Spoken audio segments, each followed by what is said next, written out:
Good afternoon, everyone. I welcome you all to this session because we are running behind time.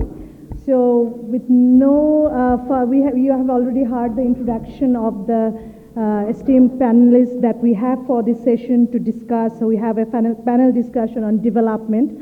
So, when we say the word development in Bangladesh, immediately the thing that comes in our mind is GDP and the sectoral component of GDP, the agriculture, industry, service sectors growth, and then we start talking about the quality of GDP, the quality of sectoral development and all those contexts. And then comes to the picture is all those things that actually shape up the trajectory, the shape up what kind of development are we going to have, what kind of institutions we have, what kind of policies we have. Are those policies are just policies, or whether we could implement those policies? Is there any lacking in the policy, or it's the implementation problem? So in this session, when because we have limitation of time, the way we have thought that the session will progress is that we will pick some issues of development mostly related to governance, because we are talking about governance today. So our first speaker for this session is Dr. Mohammad Parvez Imdad, who is an economist and governance specialist in Washington, D.C., and he is also advisor, Center for Governance Studies. And I think you can hear Dr. Parvez. I hope you can hear us. Yes, please. Okay. Thank you. Thank you. So my question to you, that today we are celebrating 50 years of Bangladesh. And then when we look back, for last couple of days, we have been hearing all the good pictures, and also we have been talking about the challenges. My question to you, what do you think was the role of governance when we went through this whole journey of 50 years and reached the level today? Or, if I may say that, in your view, what kinds of lacks in governance you see, that if we did not have those lacks, maybe our development would have been much brighter than today? So if you can discuss that avenue, and you have 10 minutes to give your opinion. Thank you. The floor is yours. Thank you very much. And my greetings and best wishes to the Center for Governance Studies and all the distinguished participants. We are now in the 15th year of our independence, and the country is moving ahead. We have strong potentials to move ahead faster and to achieve higher levels of growth and move towards further development. The 8th five-year plan has been launched, and we have also the perspective plan ahead of us that envisions our move from the upper middle income, from our developing country status, then on to the higher income status in 2041. Now, you have asked me to speak on governance side of development. Governance, as we all know, is a moving target. It's very difficult to measure governance at any specific point of time. But certainly, governance is a key tool and ingredient of development. Governance accelerates development. Governance facilitates development and strengthens the opportunities and avenues of development. I would just rather here emphasize that we have come a long way. We had stable and sustained economic growth. And side by side with our inclusive growth, we are also working on reducing poverty and inequalities. And this is extremely important for the long-term sustainability of our inclusive growth strategy. I will just mention some of the things that I think are necessary for strengthened governance, which is, I think, these things are ongoing, and it's an ongoing process. As I said, it's a moving target that has to be always looked into, and there are always opportunities and avenues for improvements in governance. One of the main things would be institutional strengthening the efficiency of institutions that are engaged in development. The other aspect would be program effectiveness. For every sector of growth, the programs that you have to make sure that these are results oriented and the objectives are effectively achieved. There you need the overall effort of the institutions as well as all those stakeholders who are involved in that. The other element of improved governance is decentralization, delegation of authority, and decentralization not in the literal sense of term only, but in the effective implementative sense of term. And this may mean the decentralization of authority, the centralization of the roles and functions at different stages. I won't go into the details because it itself is a huge topic. The next element of improved governance would be stronger economic surveillance and improved monitoring, and to see that implementation is on track. Implementation in terms of resources, in terms of the implementation of activities and programs, that you see you move to the next step with a very significant achievement in the track that you have already passed through. The other thing I'd like to mention is stakeholder engagement, broadened, exhaustive, extensive stakeholder engagement. In one of my recent papers, I mentioned it would be good if there could be citizens advisory committees for the different ministries. So, there could be, this is meant to have expert opinion and citizens' opinion for all segments of development activity. That would strengthen, as I appreciate here that we find now the parliamentary standing committees are now more active in the last 10 years or so. And so, along with that, we would expect that citizens and stakeholders should have a more active role in giving expert opinion. The other thing is to have greater accountability not in the theoretical sense of term, but there should be accountability in terms of fixing responsibility for lapses and deficiencies, and also incentives for specific achievements, for gains. Thereby you have a specific yardstick, a measurement of identifying the tools that are needed for further improvement of governance. And having said that, I would just like to mention here, I know that you are running out of time, but at the moment, due to the COVID pandemic, we have to especially look at the governance instruments because, as we are all aware, the IMF has mentioned that the global economy will shrink by 4.5% in 2021. GDP growth in South Asia region will be around 2.5 to 3%, and the WTO has said that global trade will shrink by 25%. International Labour Organization has said that there will be loss of about 200 million full-time jobs, and there could be this number could also substantially, go up mainly in Asia and also, beyond Asia. UNCTAD has said that foreign direct investment will shrink by about 15%, and it might, for this year, it might go, the figure might move up to 25%. Due to lockdowns and the tremendous decline in oil prices, global remittances will reduce by 30%. Now, my objective of saying is that we have, so far our economy is doing well, but we need to keep track that we have to especially focus on improved performance and improved governance to make sure that our growth targets, as envisioned in our 8-5-year plan and also in our overall development strategy, is well managed, and things that move forward. We have to take extra precaution to cushion the economy from external economic shocks, as well as to see that the resilient measures that has been taken to meet the necessary requirements. Here I would like to mention about the 1997 Asian financial crisis and the global recession in 2009, following which most countries in the Southeast Asia region have taken strong measures of economic surveillance. So I would emphasize on strong monitoring to see that the programs, including the stimulus packages and all the other programs, are effectively implemented.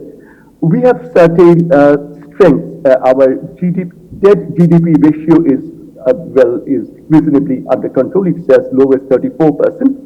We have extended loan facilities to the commercial banks at subsidized rates for affected industries, and we are trying to support the business and also the stimulus packages. And we are also expanding, and I think the social safety nets need to be specially looked at, especially in this year's budget and beyond.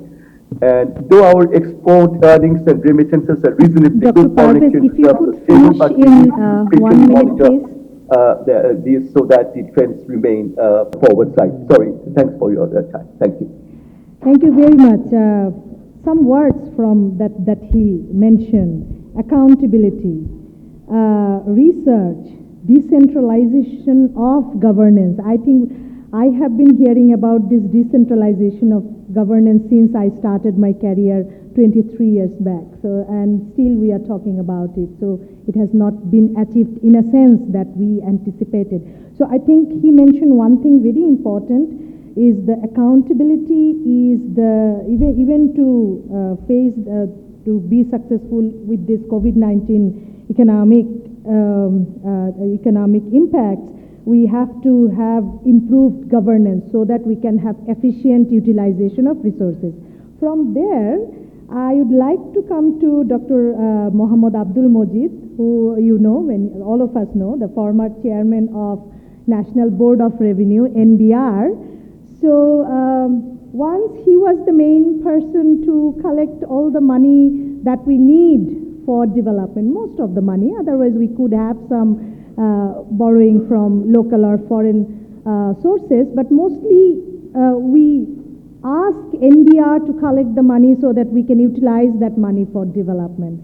But then when we talk about our development, the very common thing that we mention is our low tax GDP ratio, and we suggest many, we give many prescription to how to improve the NBR's efficiency and how they can utilize their manpower and everything and improve the tax collection. And I have been also hearing it for ages. So yes, you are there. From your experience, can you tell us why do we still talk about the governance of NBR, the need for improvement in efficiency and all those things? What was your experience? Yes, Again, 10 you. minutes. It's what? Oh, yes, it is okay. Thank you. Let me first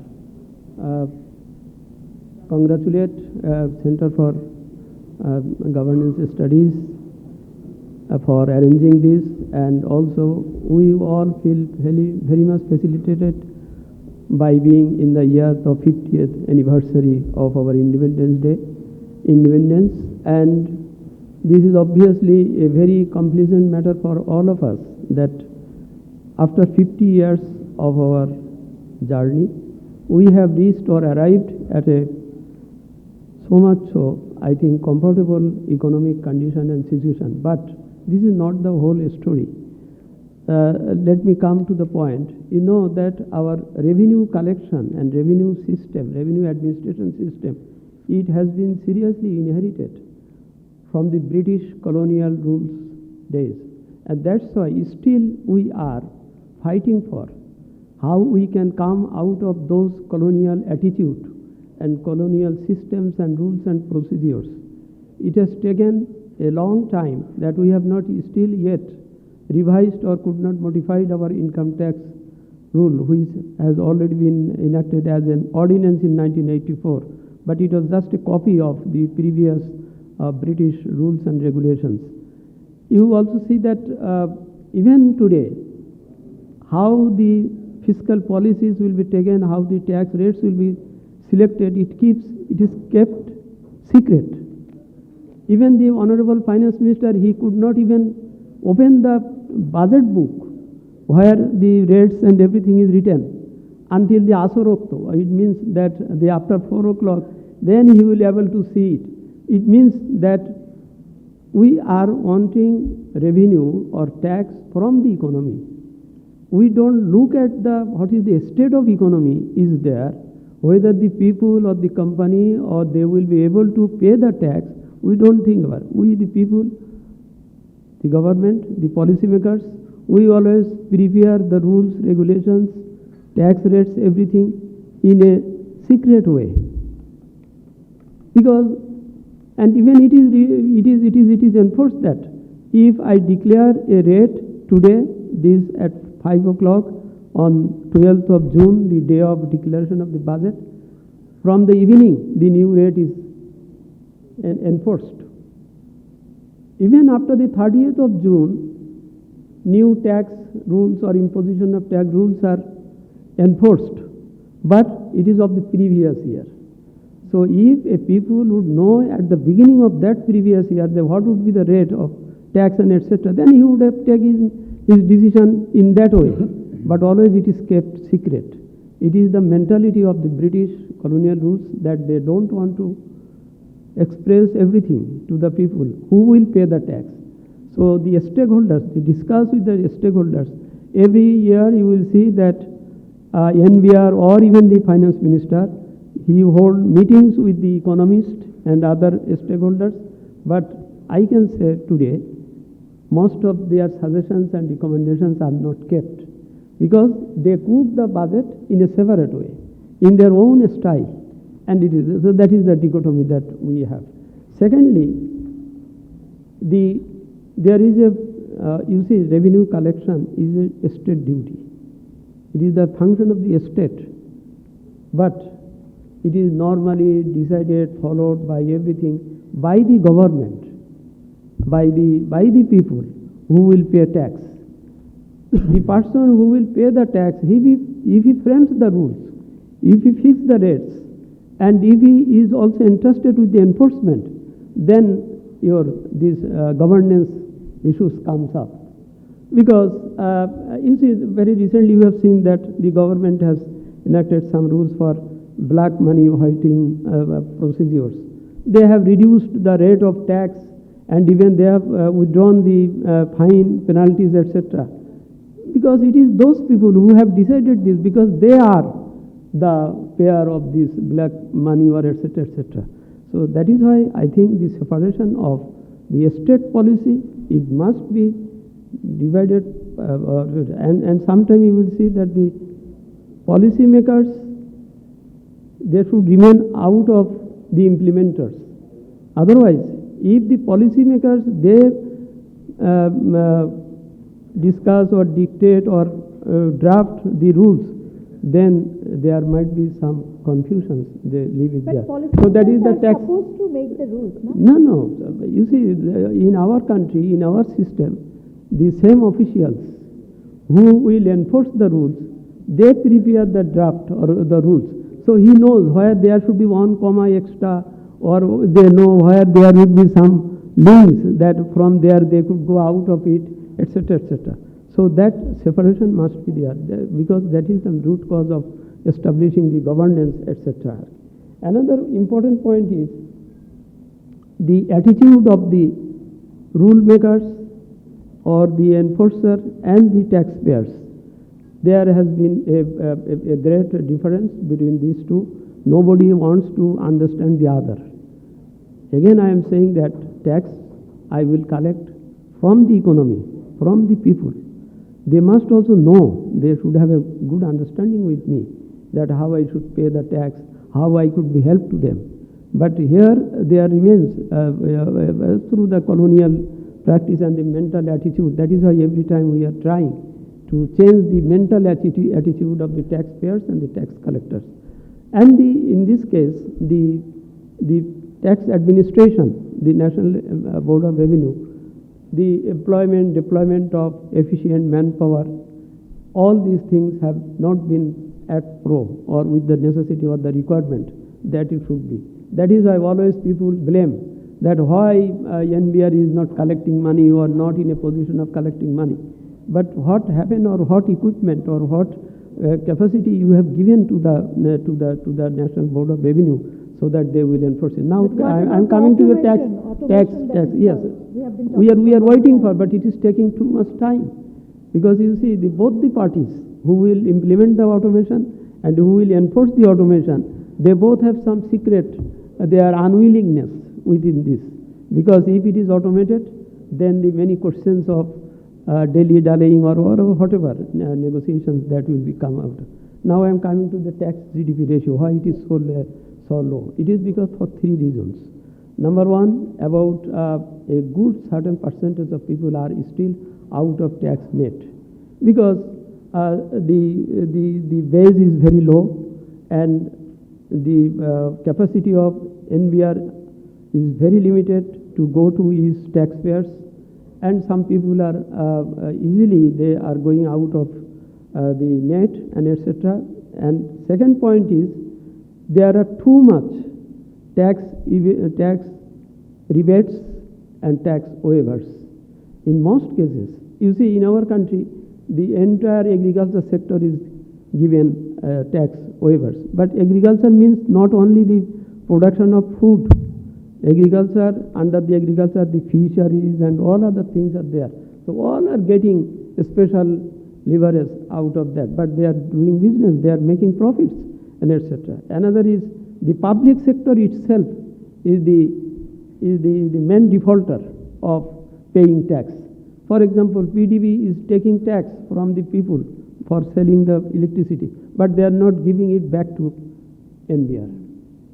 They have kept. Last year, you have known that the government has erected a new law to take away all the money from all the accumulated money in the public sector to direct to the Ministry of Finance. But all these are due to the NBR. So in this way, for these reasons, the tax GDP ratio, it is hovering through the 10% or 11%.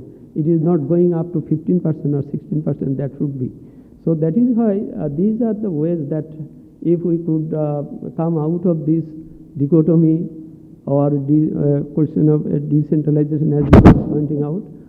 So all these are reasons that if all these rules making, rules reformation, automation, all these are good.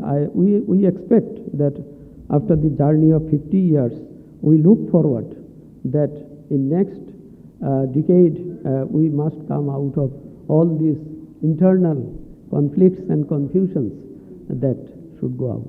Thank you. Thank you very much, and I'm very delighted to see that we are optimistic. As in the last session, Ms. Judith Harberson she also mentioned that she is also very optimistic, and also she wanted people's participation. I think that's very important in the whole process. We have more participation from the people. But when we look, we are also, of course, we are optimistic. We look forward that we will overcome all the challenges. But then if I ask a question to the audience who are present here, that can you give me like 3 challenges that you want to overcome for Bangladesh immediately? So I think one common challenge that would evolve, that will come, is the challenges with the banking sector, which is a very important thing, important issue, important variable, important, I would say that making the environment, the whole business environment friendly for development or friendly for growth, I think is the efficiency of banking sector. But then when we talk about challenges Bangladesh is facing, I think the challenges with the banking sector always come in. So here I would like to invite Mr. S.M. Parvez Tamal, who is the chairman of NRBC Bank Limited. And my question to you is that why we still consider, because banking sector has come up a long way in the last 50 years, and it's efficient, it's trying to be inclusive, taking agent banking and other things to the rural area. But still, why for development we consider banking sector to be a challenge? I know, I also asked the question, but I want to know from you because you are from the sector. Thank you. Good evening. Thank you, Dr. Najmi, and thank you, the organizer, to give me a chance to talk about this. And I'm really, I really don't know. This is very subjective. What I will go to tell you. So, in my side, at first I am an NRB. So, all I know Bangladesh from outside of Bangladesh. And last 3 years when I am working here and really seeing that so much that every day when we are talking about the challenges in the economy, one of the things is banking sector and the risk, but challenges in banking sector. Actually, we have to go through in depth how we start this journey in 1971 and our great leader, father of nation, Bangabandhu Sheikh Mujibur Rahman. He has a roadmap to go how further we are going and where will be our economy. There is a roadmap, and he already mentioned in 1972 that where is he wants to see from where to start. He mentioned that we have to start from down to up, so from village to the upper economy. And after 1975, we already lost our all the way, and what we are getting, God's economy. So a very long time we are depending on God's economy, and now I'm coming to your point, when all the economy was dependent on government banking sector, that is happening. And after that, the private bank came with the sound check korben please. Private bank came with the new sponsors without any rules and regulation. And from there, the question arrived from the first day of private banking sector about the governance. And you understand that we are seeing the last, like after 1975, the first private bank came in 80s. So there is no rules for the private bank, and all the economy was dependent on government bank, and government policy which is coming for the sector, and the economy was ruled by the policy maker, and how they like previous my speaker said that the just every policy came in the last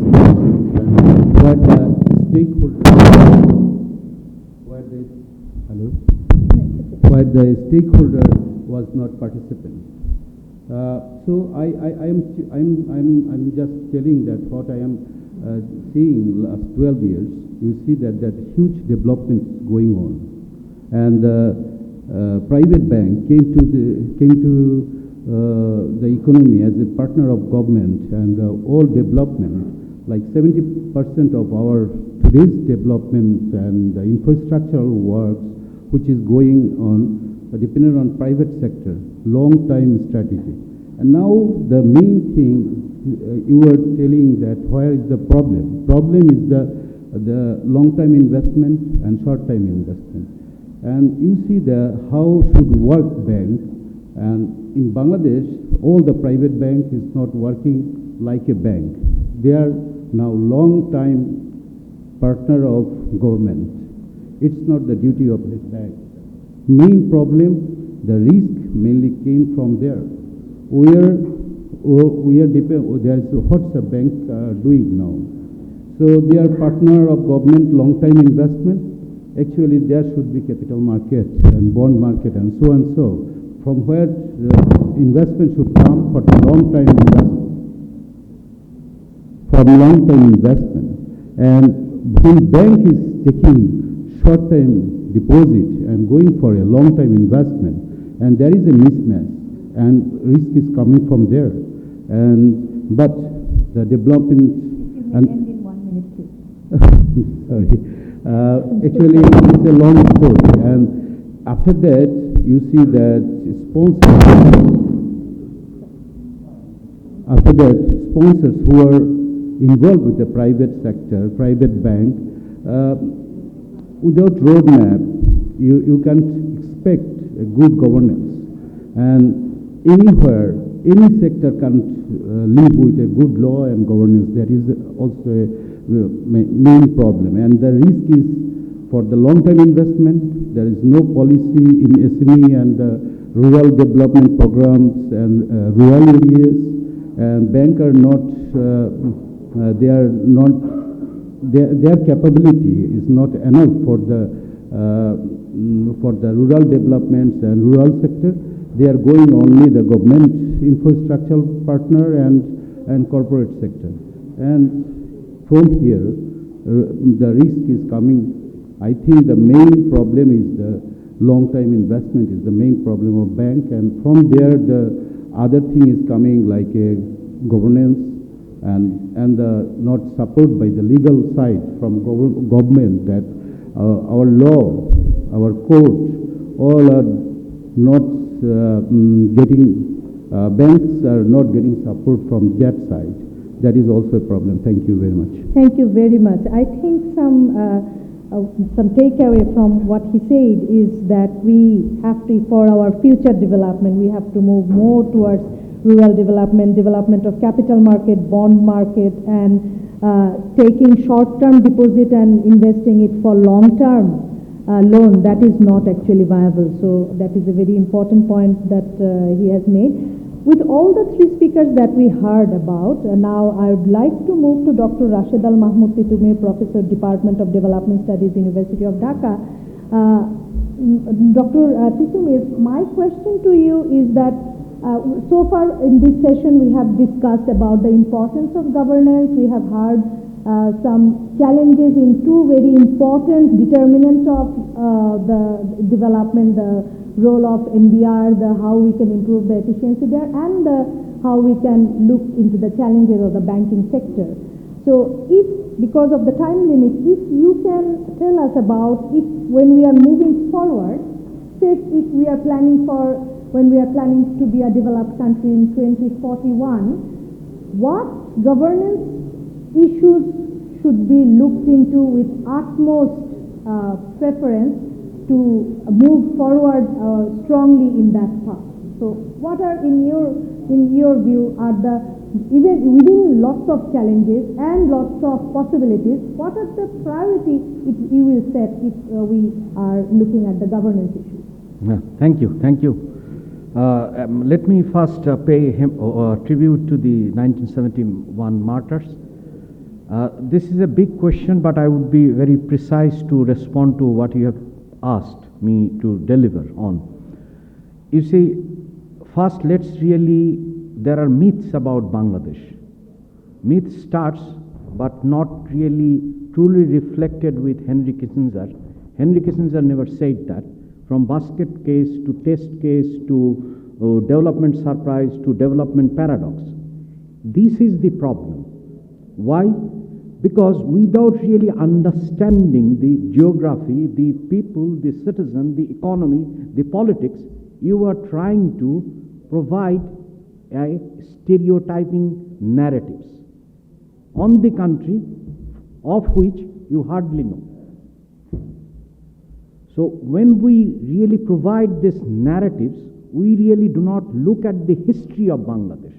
History of Bangladesh is that of struggles, and that culminated into 1971, with may not be similar to what the US proudly say Bill of Charter, but we had a declaration of our War of Independence, which exactly says what are the core issues for which the citizens have fought for.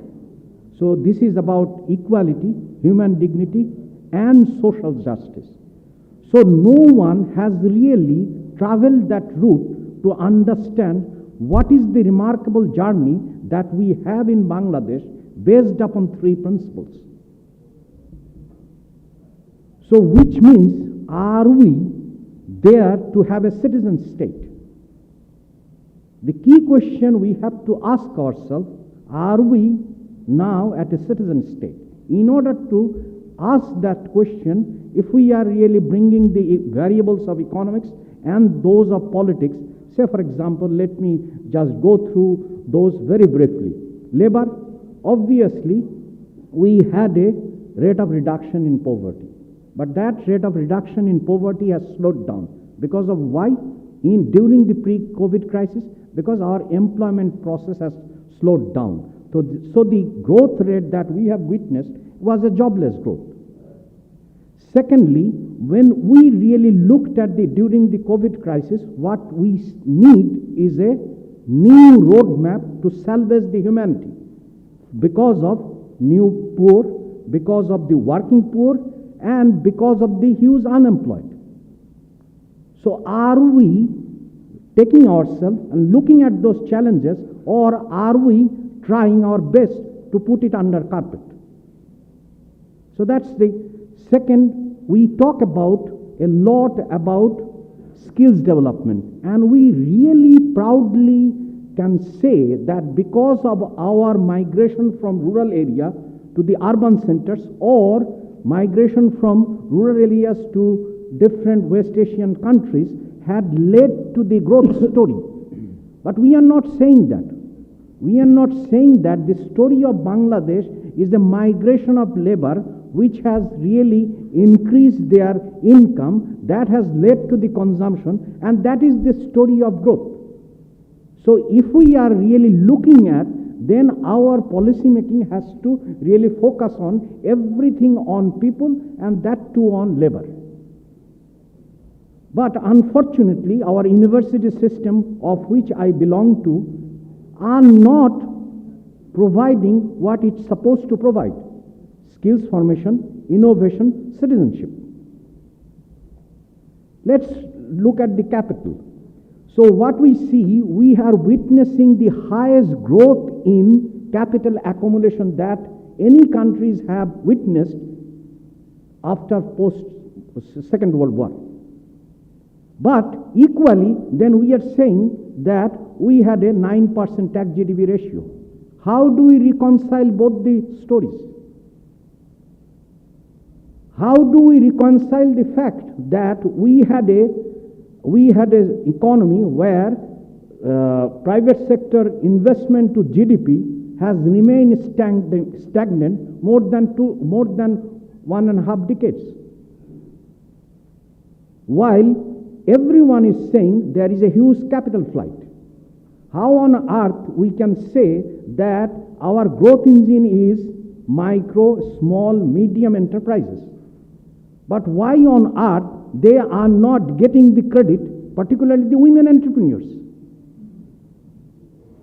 Why then we are talking about there is a structural shift? If there had been a structural shift, we would have not seen the rate of income, rate of employment, not in informal sector, but in manufacturing. But what our statistics suggest, there is a negative growth in employment in our formal sector. So how do we reconcile the fact that we have a growth which is decent employment? And as we all know, the story of poverty reduction is that of creation of employment and increase in income share. Then let's really look at the tax evasion, tax avoidance. We are talking about a country that boastfully argues that we want to have a equal society, but we are having highest amount of tax collected from value-added tax, which is a regressive tax. We have not seen the direct tax, which is income tax, growing at a faster rate. Then let's really look at the technology acquisition. The COVID-19 has shown when there is a higher, faster wave in European countries of destination, then our orders in RMG really falls back. So there is a direct correlation. Then why on earth are we not talking about diversification, competitiveness, and technology acquisition? So these are all known to everyone. Known to everyone that we had to really pursue a strategy which is what our people have fought for, to have a country which is a citizen state. Then let me really look at other issues. Say for example, we really become so joyous when we see our cricket team really scoring. But when it comes to the destruction of Sundarbans, we keep ourselves mum. We allow someone to have a coal-fired energy. So we know the issues. It's not that we do not know the issues. Then let us talk about institutions. Why there are institutional paralysis? And this is known to everyone. It's not something we have to discover. We know what is the crisis Dr. in banking Tikumir, you sector. have 1 more minute, please. Yes, okay. We know the crisis in banking sector. Instead of really addressing it, what we did, we changed the law, we increased the family definition, and then we allowed them to be director for unknown years. I can go on. The point is that Bangladeshi people have the resilience where they have been given the chances they have shown. Because the whole story is about the people really making progress. What we say COVID-19, I was shocked to hear that there was no discussion about universal health care. There was no discussion about universal education. There are no discussion. We are talking about Bangladesh at 50. There was no discussion about universal social security system. Because if you are to be a citizen of a country, then you are entitled to those alienable rights. And we are signatory to the Universal Declaration of Human Rights. So the point is very simple. We know the issues. We know how to achieve those issues. What we are not doing is we are hiding ourselves. But as an ever optimist, I would rather say that people would be advancing, but the political settlement, if it doesn't really be with the process, then like the West Pakistanis, you would also be in wonderland. So it is people who are marching. If you can't really hear like Sheikh Mujibur Rahman heard of it, then you are in a process where people would be marching and you would be people of yesteryears. Thank you. Thank you. Thank you very much, Dr. Rashid Tikumir. So I think some takeaways, if we heard the word that in his, when he was speaking, the word that we most heard was people. So when we are talking about the inclusive growth, we are talking about people, rural, urban, men, women, everyone. That should be part of the growth. That should be part of not only the sources of growth, but also the beneficiaries of growth. So that is actually, whoever is thinking of development, the path could be different, but the goal is to achieve those kind of development that Bangabandhu Sheikh Mujibur Rahman dreamed of. So here ends our discussion. Do we have any time to ask for questions? Maybe 5 minutes. Okay, quick question. Dr. Jamal. I can see his hands. He was very quick. I see 2 hands there. So 1, 2, 3. So we have 5 minutes. Jamal Bhai, you have 20 seconds to ask the question. Yeah. Actually, I am asking question to you. To me? Yes. Okay. What should be the optimum financial architecture for the government of Bangladesh? I don't know. This means we have the architecture, from the financial system, banking system, we receive resources. Then we get money from the bond market. What you say? Then we want to get money from the equity market. If someone says that we are moving towards the market economy, in that case, if we compare that financial architecture, in United States, stock market captures 70% of the sourcing, 75%. England, 55%. So now, our banking system, we are talking every day against the banking system. This is going on, what is going on. What should be the optimum banking resources? I think that the research says that have the information. more than 30% banking system cannot provide. And then the bond market should go for 40 to 45. Then equity market should be like that.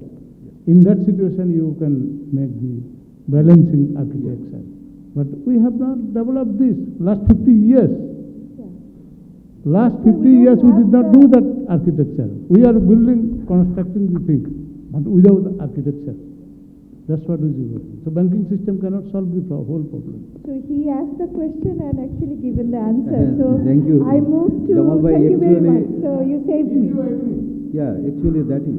Yeah, that's what we talked here, that we have to change this whole system. I think I will come to you. This young fellow, he wants to ask a question. I'll come to you. You will be the last one. This is Abdullah Mamun. I am the faculty member of Dhaka University and also the research director of Center for Government Studies.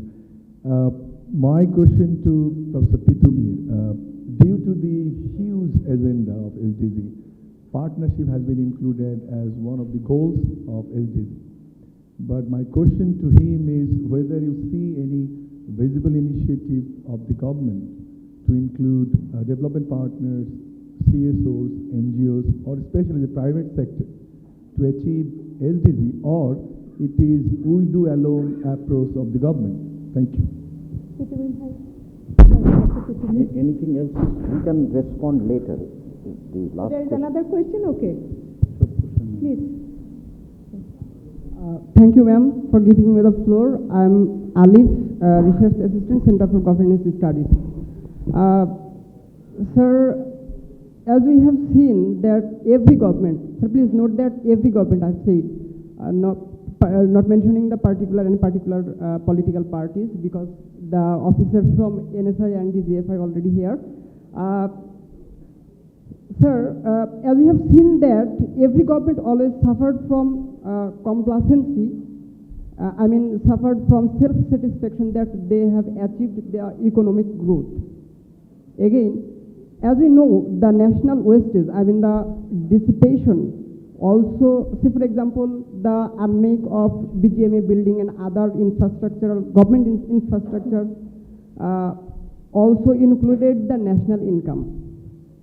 And it's already increased the national This question. So my question is that, especially going to the Nazrin ma'am and former chairman of NBR, Mr. Abdul Mojid, is that do you really believe that Bangladesh has achieved its growth properly? Okay. And if not, then what is your suggestion regarding the? Okay, so what he meant is that the wastage that we experienced over time. So we'll respond. I think Pitumir bhai, you are respond first. Thank you. That itself is a huge question, but what I tend to agree, say the classic example, the lady from the DFID just went away, but she should have been there to listen to this. You see, the Britain wants to be a global Britain, but then they are merging Foreign and Commonwealth Office with the DFID. And then it wants to be a power, and currently it is undertaking the defense review, while it is sending its Queen Elizabeth to the South China Sea, and then reducing the Ethiopian budget. So why I brought that example is that because the way partnership has been understood is the way I want to see the partnership. So what I think is what you follow. But what the citizens want, we don't listen, we have a deaf ear. So the question is about when we talk about partnership, we need to really understand what is what that led to divisiveness. So as the earlier discussion pointed out, why there had been a unique opportunity of having a consensus-driven government after the independence was lost. Simultaneously, what we have seen during the post-75 up to 90, we had also seen how do you really create a society where there is a divisiveness. Then after the 1991, you have made sure, the statecraft has made sure through this competitive clientelism of these two parties that the civil society or independent bodies are becoming subservient to those political leadership. So which has created Dhaka University teachers becoming stooges of the major two political parties, simultaneously economists and everyone, so that the idea of having a really solidarity-driven have to- economy has lost I'm its so core sorry. because of the understand political settlement, which is clientelistic in nature, where they want to sustain through primitive accumulation. So all institution that you see is divisive in nature and driven by clientelism. Even in case of COVID-19 vaccine, you have seen Thank you very much, how that Pitamir process Bhai. has I'm worked. really sorry. No, no, that's I have all to right, that's interrupt. all Thank right. you very much. I think the last question that the Western that we encountered, you want to answer? One half minute? It might be less than half minutes. The question is that revenue collections happened? will be coming from the economy. Please fix the economy first, then blame the NBR. That why it is not taking too much or getting too much revenue. So that is why the banking sector, the all other stakeholders, they should be kept in good health in governance policy state. Then I hope the revenue earning will be, and then it will be at par. Yeah, Thank you. I think what you asked that there, yes, of course, we have to improve our efficiency. That's where we are working when we say that we have to improve our skills, improve the skills of the people. That's because we want to use our resources more efficiently. I think that would make Bangladesh grow faster. I think I would not give any more comment. Thank you very much for participating in this session, and thank you to my panelists for a wonderful discussion for the session. I end the session here. Thank you very much.